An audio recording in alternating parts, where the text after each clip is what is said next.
하나님께 영광의 박수 올려드리겠습니다.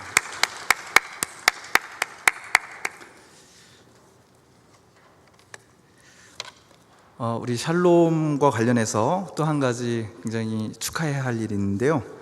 우리 샬롬의 맹선아 자매님, 우리 청지기 오속인데 20대에 벌써 작가의 반열에 오르셨습니다. 책이 나왔어요. 그리고 1년간 에티오피아에 있으면서 찍은 사진들, 그리고 글을 모아서 책을 냈는데요. 리얼북스라는 출판사에서 나온 책 제목이 여행 살아보는 거야, 이렇게 되어 있습니다. 단순하게 느리게 에티오피아 이렇게 되어 있는데요. 책은 읽어보는 겁니다. 혹여라도 작가가 저자 사인 해가지고 나한테 줄 거다 이런 기대를 하지 마세요. 아주 저자가 제일 싫어하는 사람이 그런 사람들입니다. 그렇죠? 네. 그러니까 여러분 사서 와서 사인을 받으시기를 바랍니다. 이스라엘 사람들이 이집트를 탈출해서 나온 지 3개월 되던 날에 도착한 곳이 시내 광야라는 곳이었습니다. 거기에 산 하나가 있는데 이스라엘 사람들이 그 산 앞에 장막을 쳤습니다. 장막을 왜 쳤겠어요? 여기서 머무르다 가겠다, 그런 뜻입니다. 그때 하나님께서 모세를 그 시내산 꼭대기로 불러 올리십니다. 거기서 하나님께서 2개의 돌판에 기록해 주신 말씀을 우리는 보통 10계명, 10 commandments 라고 부릅니다. 10개의 계명이라는 뜻이죠. 여러분, 이 10계명이라는 말을 생각해 보십시오.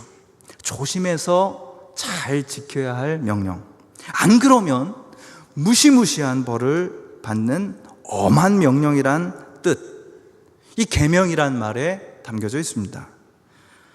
그래서 온순한 마음의 소유자들 같은 경우는 잘 모르겠지만 저같이 좀 삐딱한 사람은 이 계명이라는 말만 들으면 굉장히 거부감이 듭니다. 이건 해라, 이건 하지 마라, 뭐 이렇게 얘기하는 것이 불편한 거죠. 어지간하면 다른 사람의 충고 따위는 듣고 싶지 않은 오늘 우리 시대의 청춘들은 어떠십니까? 10계명이란 말이 여러분에게는 어떻게 다가오는지 궁금합니다. 또 오늘 우리 시대의 크리스천들에게 이 계명이 어떤 것인지 참 궁금합니다. 이 계명을 늘 마음에 새기고 지키기 위해서 애쓰고 계시는지요? 기쁜 마음으로 기꺼이 지키고 있는지요? 아니면 혹여라도 그 10개 중에 하나를 안 지켜가지고 엄청 벌 받을까봐 그것에 대한 두려움 때문에 그래도 최대한 지키려고 노력은 하고 계신지요? 먼저 한 가지 여러분들에게 말씀드리고 싶은 것이 있습니다. 하나님께서 시내산에서 모세에게 주신 말씀, 우리가 오늘 봉독된 그 말씀으로 들은 그 본문에는요, 10계명 혹은 10가지 계명 혹은 10가지 명령이라는 말이 나오지 않는다는 것입니다. 1절에 보면 하나님이 이 모든 말씀으로 말씀하여 이르시되 이렇게 나와 있습니다. 그냥 말씀하신 거예요. 계명을 내려주시거나 명령하시거나 한 게 아닙니다. 구약 성경에는 굉장히 여러 번 명령하다, 치바라는 단어가 나오고 있어요. 근데 명령하다라는 말이 아니라 다바르, 말씀하시다라는 말이 여기에 나와 있습니다. 10계명이라는 말에 출처가 되고 있는 출애굽기 34장에도 마찬가지입니다.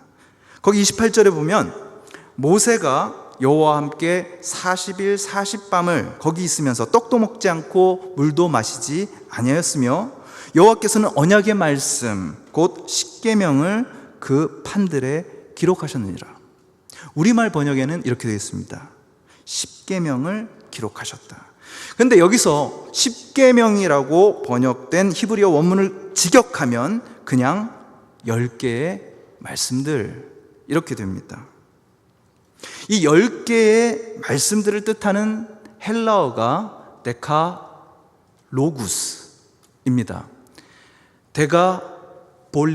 데카폴리스 하면 10개의 도시를 뜻하는 것처럼 데카로구스는 10개의 말들입니다. 여기서 나온 말이 10계명이라는 말의 본래 이름인 데칼로그입니다. 하나님께서 이스라엘 백성에게 주신 10가지 말씀, 수백 년 동안, 적어도 400년 이상 노예로 살아온 사람들에게 다시는 노예로 살지 말라고, 다시는 종의 멍에를 메고 살지 말라고 주신 10가지 말씀인 것입니다. 그래서 영국의 저명한 랍비인 제프리 코헨은 이렇게 얘기합니다. 10계명은, 데칼로그는 계명이 아니라 대화다, 소통이다, 의견 교환이다, 대담이다, 이렇게 이야기합니다. 이 10개의 말씀을 통해서 하나님께서 정말 원하시는 것은 너 안 지키면 죽어, 이게 아니라 이 말씀을 가지고 계속해서 우리 인간과 대화하고 소통하고 싶어 하신다는 사실입니다. 바로 그렇기 때문에 이 10개의 말씀 앞에 대단히 중요한 서문이 있습니다. 바로 2절입니다. 나는 너를 애굽 땅 종되었던 집에서 인도하여 낸 내 하나님 여호와니라. 여러분, 이것이 중요합니다. 우리는요, 이스라엘 백성은 노예로 살았습니다. 여러분은 어떻습니까? 여러분 지금 자유인입니까? 지금도 많은 사람들이 이 세상의 명령과 규칙에 자기를 끼워 맞추면서 노예처럼 살고 있습니다. 여러분이 여러분의 삶의 주인입니까? 여러분 자유인 맞아요? 아니면 대다수의 시간을 우리 이 세상 여러분들에게 요구하는 규칙들, 그런 규율들, 이건 해야 된다, 이건 해서는 안 된다, 이런 규칙들에 둘러싸여 사십니까? 하나님은 우리를 이 세상에 속한 존재로 살게 내버려 두지 않으십니다. 그 옛날 이스라엘을 애굽 땅에서 건져내신 것처럼 수치스러운 이 세상의 노예로 살 수밖에 없는 우리를 건져내십니다. 그리고 이렇게 선언하십니다. 나는 Your God, 너의 하나님이다. 너의 하나님이다. 모세의 하나님이 아니에요. 너의 하나님입니다. 이 세상 그 어떤 것도 너의 주인이 될 수 없다. 지금 너희를 애굽 땅에서 눈에 보이게 건져낸 모세도 너의 주인이 아니다. 유일한 너의 주인은 너의 하나님 나 여호와다. 이렇게 말씀하고 계십니다. 그러므로 더 이상 애굽의 기준, 이 세상의 기준이 아니라 너를 창조하고 너에게 지금 생명을 주고 계시는 그분과 대화하면서 자유인으로 살아라, 이렇게 얘기하고 계시는 겁니다. 노예로 살 때는 여러분 걱정할 필요 없습니다. 여러분 어떤 회사에 직원으로 살 때 걱정할 거 별로 없어요. 띡 찍고 들어가서 나올 때까지 거기서 시키는 대로 하면 됩니다. 노예로 살 때는 고민할 필요가 없습니다. 힘이 법이니까요. 그래서 더 힘을 가지기 위해서 고민할 뿐, 내가 지금 올바른 삶을 살고 있는가 고민하지 않습니다. 힘을 가진 사람들은 약한 사람들을 자기 마음대로 할 수 있었습니다. 약한 사람들도요, 내가 약하니까 어쩔 수 없이 이런 일을 당할 수밖에 없다, 이렇게 생각합니다. 바로 그렇기 때문에 힘을 갖기 위해서 노력하는 거죠. 힘을 갖지 않으면 늘 이렇게 당하고 살 수밖에 없구나. 그런데 이제는 다릅니다. 하나님께서 말씀하십니다. 내가 너희에게 말하는 이 말씀을 너희 안에 새기고 그 말씀과 대화하며 살아갈 때 너희는 누구의 종도 되지 않는 진정한 자유를 누릴 수 있다는 것입니다. 바로 이것을 예수님께서는 요한복음에서 아주 절묘하게 말씀하십니다. 진리가 너희를 자유롭게 하리라. 그 진리의 말씀을 우리 삶의 열쇠로 삼고 살아가는 겁니다. 계명이 아니라 말씀입니다. 우리와 대화하기를 원하시는 말씀입니다. 족쇄가 아니라 열쇠입니다. 세상의 담에 갇히지 않고 살기 위한 10가지 열쇠가 바로 우리 앞에 있는 것입니다. 10가지 말씀이 다 중요하지만 오늘 저는 특별히 우리 지역장님들이 강력하게 요구한 것처럼 7번째 말씀, 제7계명의 말씀을 여러분들하고 깊이 소통하고자 합니다. 오늘 본문 14절입니다. 간음하지 말라. 간음하지 말라. 저는요, 4번째 계명을 하려고 했습니다. 안식일을 기억하여 거룩하게 지키라. 정말입니다. 여러분 믿어주십시오. 저는 이게 제일 중요하다고 생각합니다. 그런데 우리 지역장님들이 저에게 강력하게 요구했습니다. 그래서 오늘 설교가 나왔습니다. 가끔씩 우리 지역장님들이나 속장님들이 하는 말씀이 저에게 계명처럼 다가오는 것 같습니다. 정말 힘듭니다. 간음하지 말라. You shall not commit adultery. 근데 간음하지 말라라고 나와 있는데 목적어가 없네요. 누구와 간음하지 말라는 것인지 불분명합니다. 근데 여기서 간음이라고 번역된 히브리 말을 구약 성경에서 쫙 찾아보면은 목적어가 뭐겠구나라는 것을 알 수 있습니다. 히브리어 나프, 간음하다 라는 동사는요, 주로 이웃의 아내가 목적어가 됩니다. 그러므로 적어도 구약 성경의 문맥에서 간음이란 남의 아내와 성적인 관계를 맺는 것을 가리킵니다. 그리고 여러분 잘 아시다시피 고대 사회에서 아내는 남자의 재산 목록 1호였습니다. 재산이었습니다. 자, 여러분, 이스라엘이 애굽 땅에서 살아갈 때를 생각해 보십시오.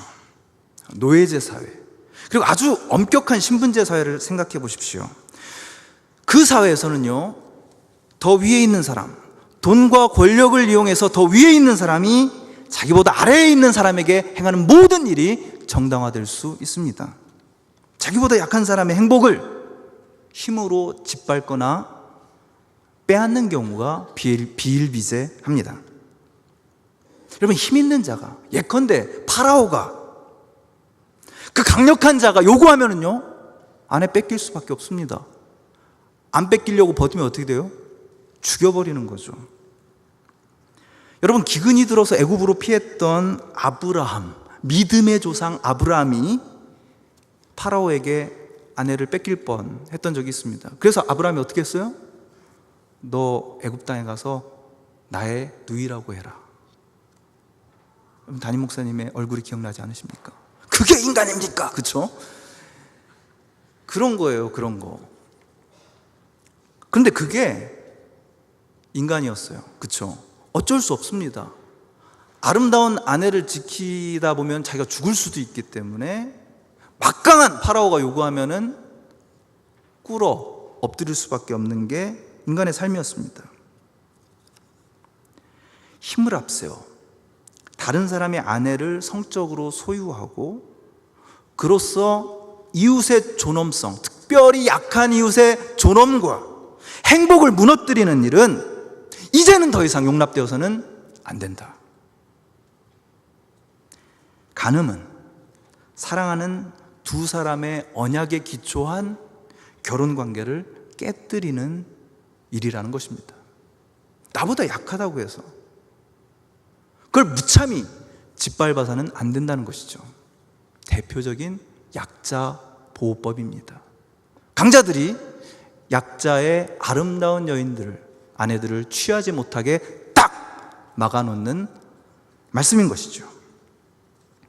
살인하지 말라라는 6계명이 바로 그 앞에 있습니다.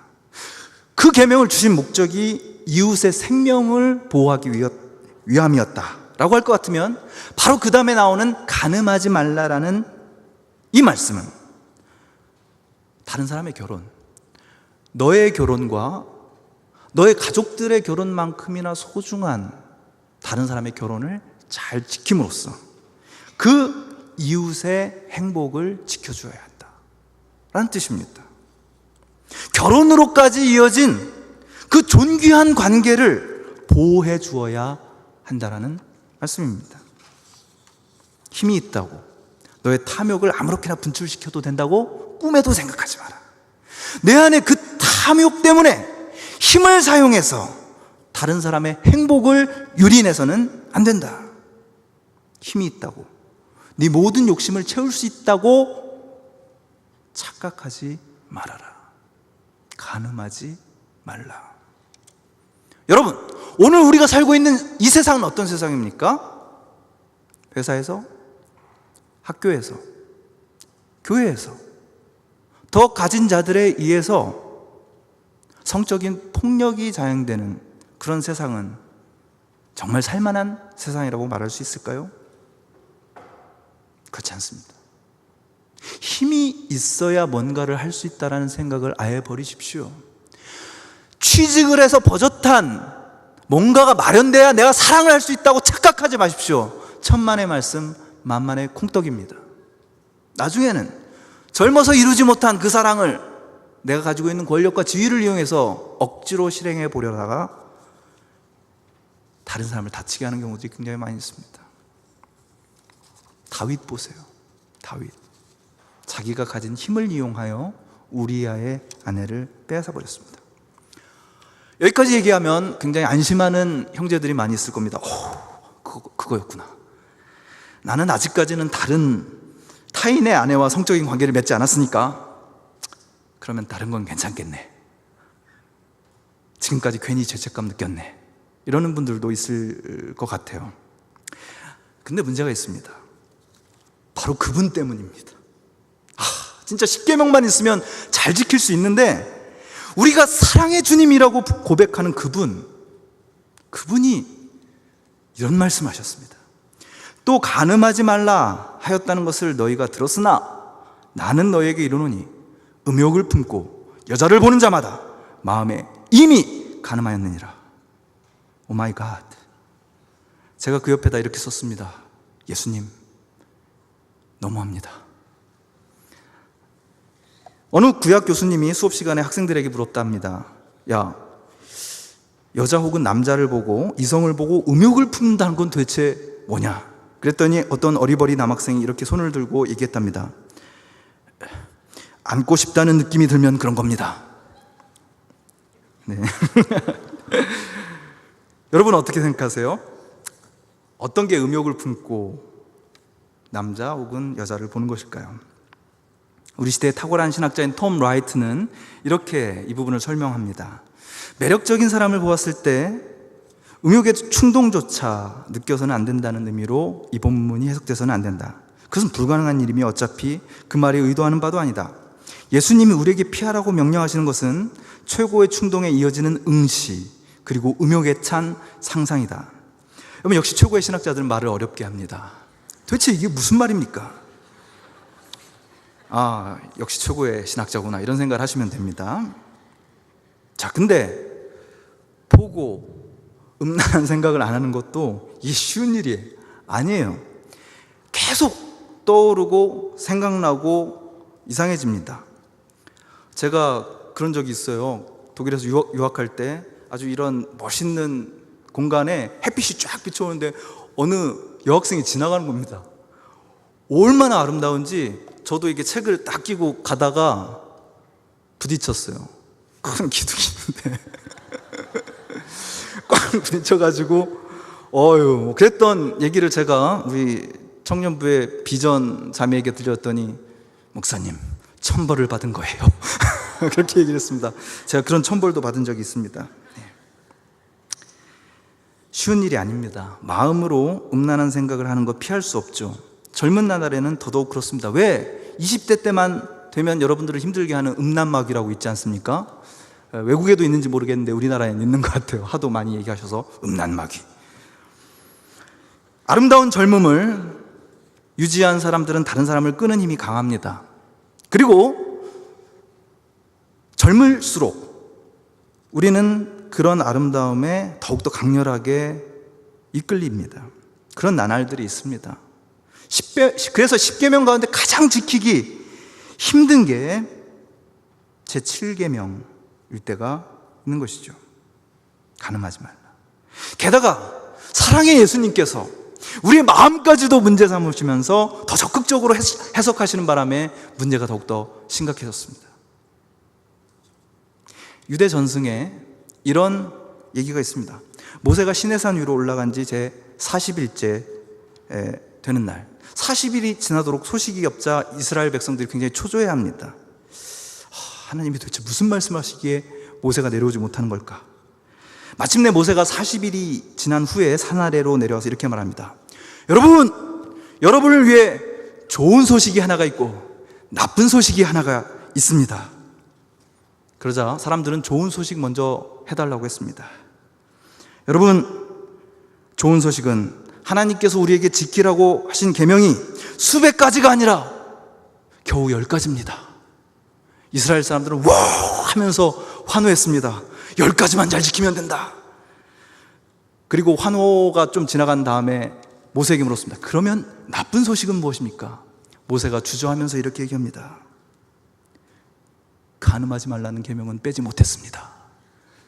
그것이 못내 아쉽습니다. 그러자 이스라엘 회중에서는 탄식이 터져 나왔다고 합니다. 유대인들이 이 제7계명과 하는 익살스러운 유머입니다. 왜 이런 얘기가 나왔을까요? 우리는 알고 있습니다. 동서고금을 막론하고 우리 안에 있는 그런 은밀한 충동이 있기 때문입니다. 여기 있는 저도 예외가 아니라는 것이죠. 매력적인 누군가와 은밀하게 로맨틱한 그리고 짜릿한 시간을 보내고 싶은 충동이 우리 안에 있습니다. 그런 우리에게 간음하지 말라. 누군가를 보고 성적인 충동을 느끼면 이미 너희가 내면의 간음을 저지른 것이다. 이런 말씀이 떨어지고 있는 것입니다. 이런 자연스러운 충동까지도 정죄하면 어떻게 하시나? 실제로 이 말씀 때문에 한참 미국에서 청교도가 위세를 떨치던 시절 많은 청소년들이 자해하거나 자살을 선택했습니다. 자기 안에 떠오르는 그런 성적인 충동과 상상들 때문에 괴로워하다가 나는 선택받은 백성이 아닌가 보다 라고 생각하면서 극단적인 선택을 한 것입니다.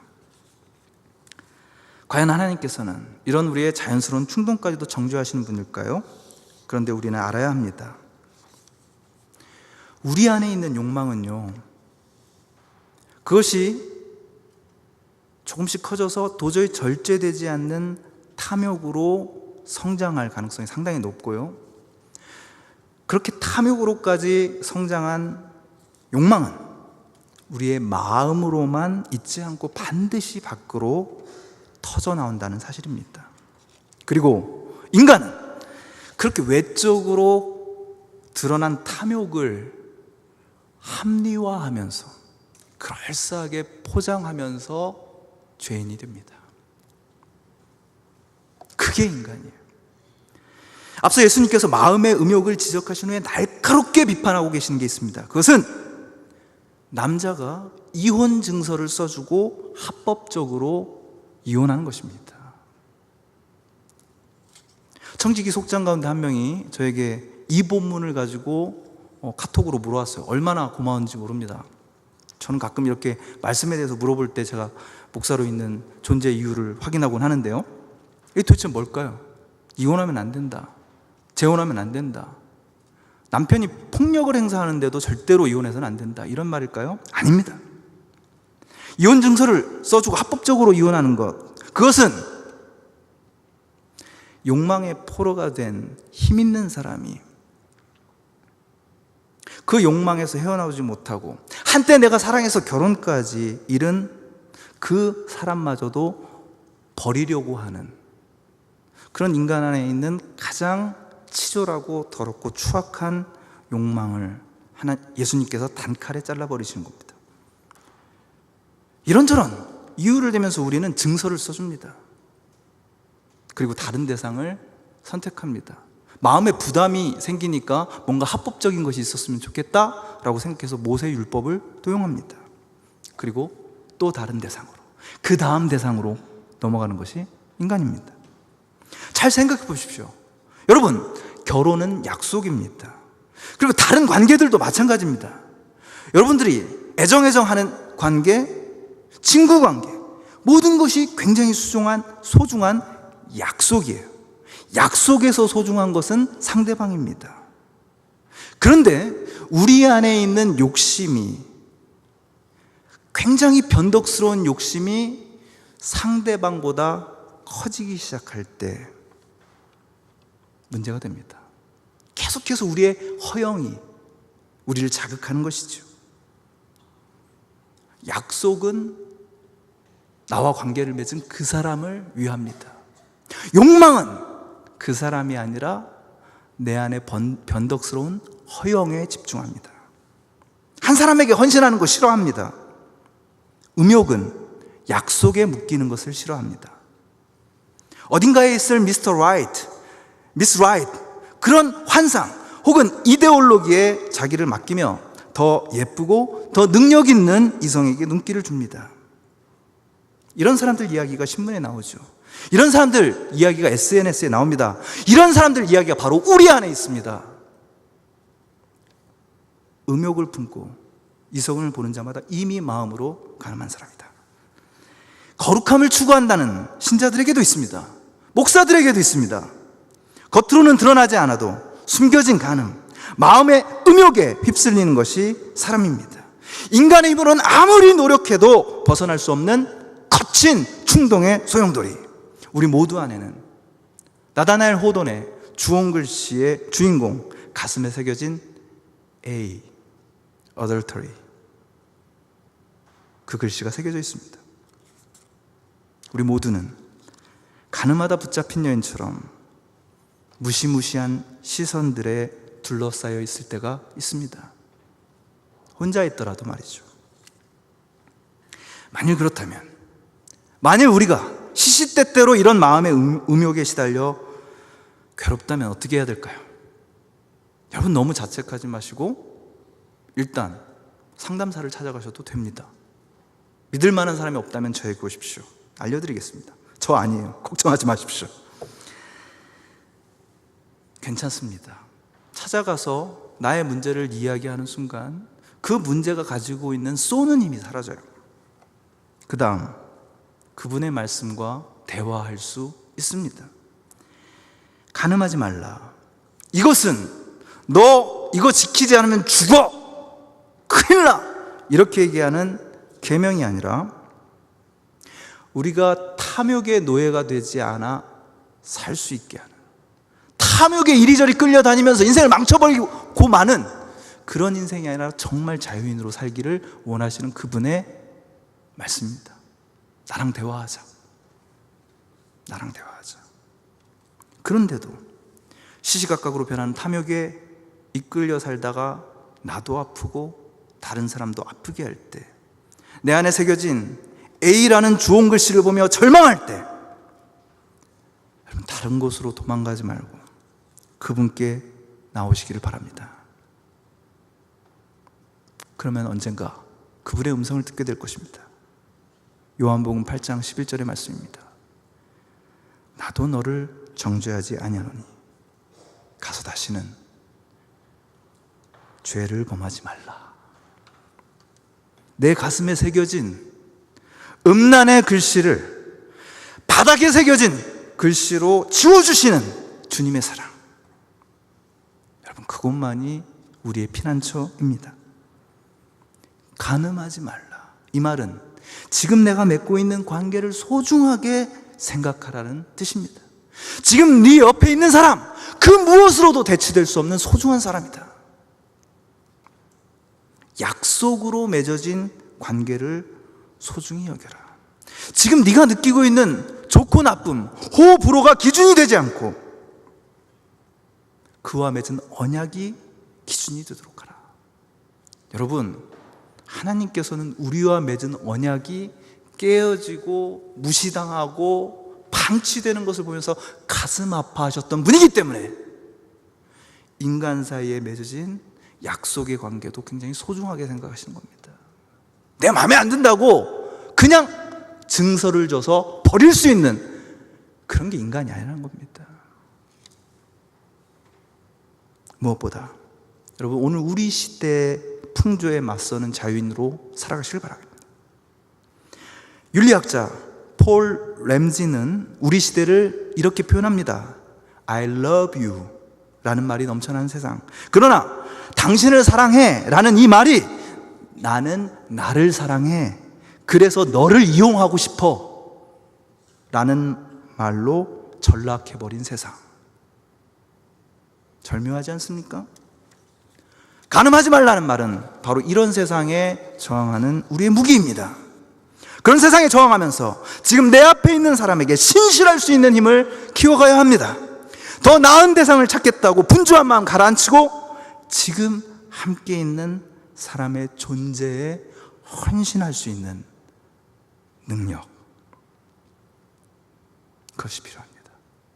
우리의 탐욕을 이기는 사랑의 힘이 필요합니다. 그래서 기도합니다. 주님, 내게 사랑을 가르치소서. 주님의 마음을 내게 주십시오. 내 안에 선한 것 하나 없고 온갖 욕망이 들끓고 있습니다. 이런 나를 사랑으로 안으시고 새롭게 하여 주시옵소서. 기도하시겠습니다.